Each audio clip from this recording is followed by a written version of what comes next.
What's up, everyone? Marc Lobliner, CEO, MTS Nutrition, Chief Marketing Officer, TigerFitness.com, creator of the Outright Bar, as well as partner in the Ambrosia Collective and 015 Nutrition. I'm bringing it back to Instagram, at Marc Lobliner on Instagram, answering all of your questions. I used to do these on my story, but I'm doing them here to make sure that more people can see these, because stories disappear in 24 hours, and I get a lot of questions more than once. This one comes from Darren J. Campbell, and his question is, twice a week, Brazilian Jiu-Jitsu or Muay Thai noticeably negatively affect bodybuilding training gains?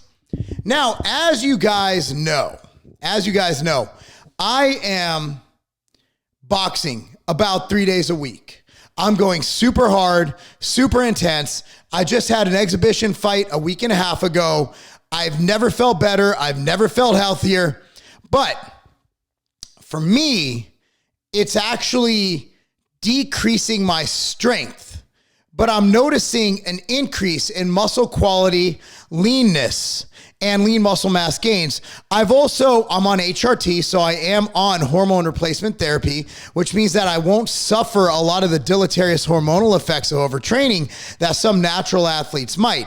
I'm an enhanced athlete, and while my levels are only being brought up to normal to high normal, they're still, they're not super physiological. They're totally normal if I was like a 20, 22-year-old dude. But if you're training and going hard, it will negatively affect you if you train too hard. Now, for me, my training is 6 days a week of weights, and I also do 3 and sometimes 4 days a week of hard boxing. My boxing is an hour and a half of all out. Everything from power shots, they're 3-minute rounds with 1 minute with 30-second rest. And it is the hardest thing I've ever done in my life. 3 on, 30 seconds off. And we do that for about an hour and a half. And it's insane, it's intense, it's crazy. Now, here's what I've noticed. My leg strength is actually okay.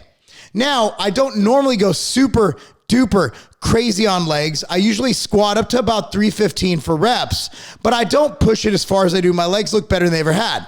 However, since I am dieting, I have a new book coming out. In the next 2 weeks, we will have my new book, which I think's got me in phenomenal shape. If you follow me on Instagram, you'll see the update pictures. I'm down to around 215 pounds. Abs are completely shredded. My waist is smaller than it's been since I was 170 pounds. I've never looked and felt this good. But like, for example, before I started going super hard on boxing 2 months ago, I got 150-pound dumbbell bench press I got it for 14 reps.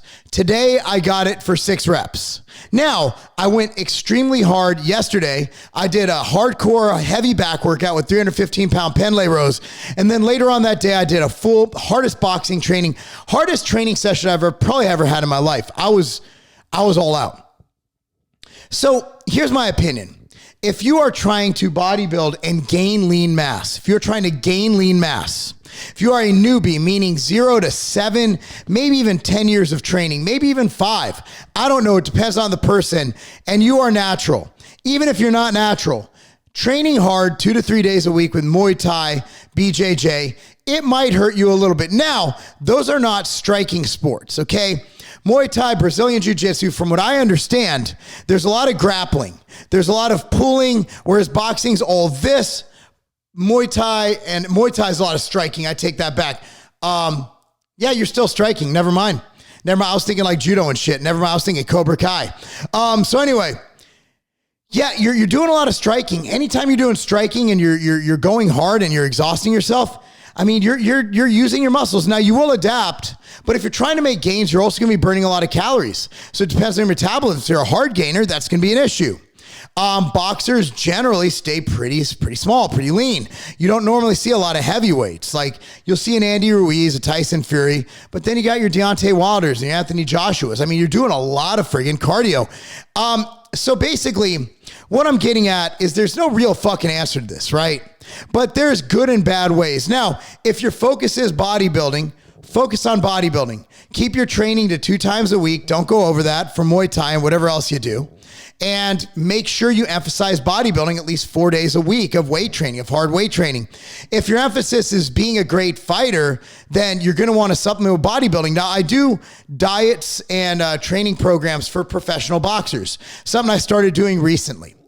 This is an impromptu video because we just got our shipment of the waffles and syrup outright breakfast bars. Now, here's what's awesome about these bars is that they also have 2 grams, the full dose of velocitol, which doubles the power of your protein throughout the day. While it is labeled a breakfast bar, trust me, it can be eaten any time of the day. It is so good. It is delicious from what I remember, but let's crack one open now, Katie. So this one has 15 grams of protein, and we sweetened it with maple syrup.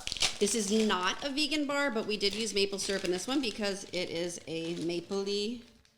I want you to see something. So there's stuff called Stroop waffles, a big thing in New York. And Matt Morano, this was his idea to do this flavor. Okay? The crunch. It's so good. Oh my. I think Ruckus wants some. Oh my God. The maple hits your tongue. And it has the crunch from the Stroop waffles. And this will be a top 2 seller within a month. Yep. This one has 15 grams of protein as well. If you've ever done anything in your life worthwhile, buying one of these, oh my goodness, go get your waffles and syrup outright bar. So good. So good. I've trained hockey players. I've trained soccer players. I've trained obviously bodybuilders, physique people, every kind of athlete, football players, you name it. Fighters, I find, what I do is I do the bare minimum. So for weight training, let's say it's an upper body day, I'm going to just upper body push. I'm going to just do, I'm going to do standing overhead press, and I'm going to do single arm dumbbell bench press. That's it. It's going to take 15, 20 minutes. Then we'll just do some road work. So basically the way I split it up, sometimes you prioritize boxing. So you get your boxing training in the morning, hitting mitts, hitting bags, jump rope, all that stuff. Maybe a little bit of conditioning afterwards, about an hour and a half, 2 hours. And then you come back in the evening, you do your 15 to 20 minutes of weight training. Then you do your extra road work, your 3-mile run, your 5-mile run, whatever you're up to. So that's what I like to do. So assuming you're not a pro and you're just a guy who wants to do epic stuff and do what I do and do the boxing and do the Muay Thai and not give anything up, you're not going to be great at both. You got to choose one you're going to be great at. However, doing it as a recreational cardiovascular activity, I don't think it's going to harm you. So basically I danced around. If you're only doing it 2 days a week, you're eating enough food to make up for it, and you schedule and prioritize your training, you can still make great bodybuilding gains while doing BJJ and Muay Thai or whatever martial art you're doing, okay? Anyway, that's the answer. Be sure to supplement wisely. You're going to be putting a lot of strain on your system. Be sure to supplement with the main antiviral replication supplements.